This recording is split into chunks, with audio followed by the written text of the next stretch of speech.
gentlemen, welcome to the great AandS debate. Today we explore the autonomic nervous system. The automatic branch controls glands, smooth muscle, and cardiac muscle. Unlike the somatic motor system, which uses one neuron, the AandS uses a preganglionic neuron, a ganglion, and a postganglionic neuron. Both divisions fire at some level, something we call autonomic tone. Let's meet our debaters. Fight, flight, focus. I'm Ch.15. I raise heart rate, dilate airways, increase blood flow to muscles, and prep you for action. And I'm Perry. I restore balance, rest, digest, repair, and keep the body calm and efficient. Our first question of the night goes to you, Ch.15. Where do your fibers originate? From the thoracolumbar region, T1 to L2. My fibers enter the sympathetic chain, which is a long series of ganglia near the spine. What about the rami?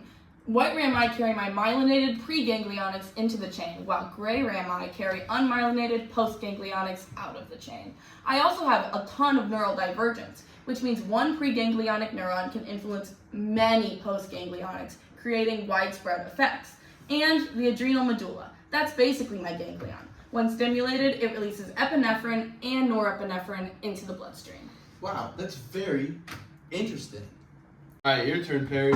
My fibers originate from the craniosacral regions, cranial nerves 3, 7, 9, and 10, and spinal nerves S2 to S4.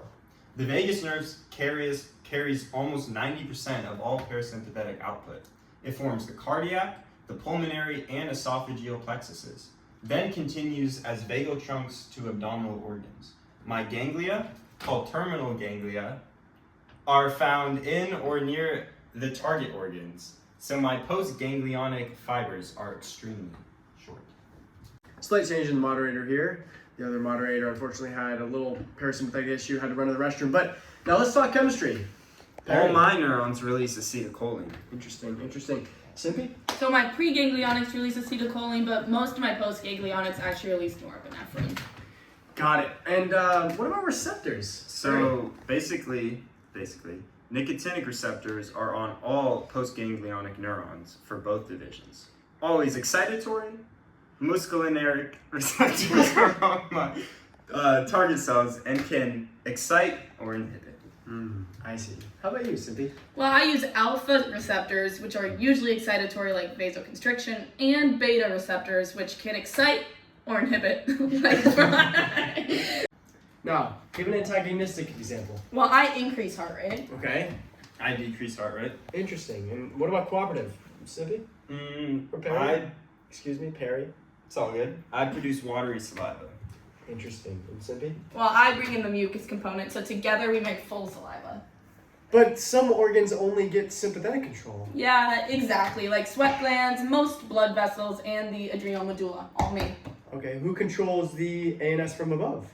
The hypothalamus is the main control center for both of us, actually. But the cerebral cortex influences us too.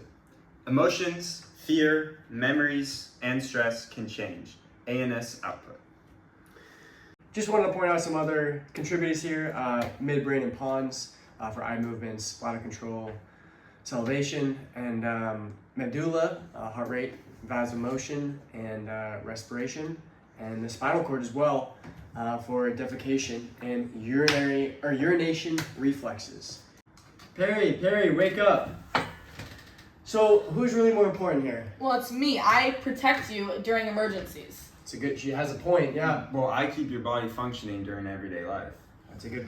Guys, don't fight. The truth is, the autonomic nervous system, the AandS, constantly balances these two divisions to keep you alive automatically. Yeah, well, we keep you alive without you even thinking about it.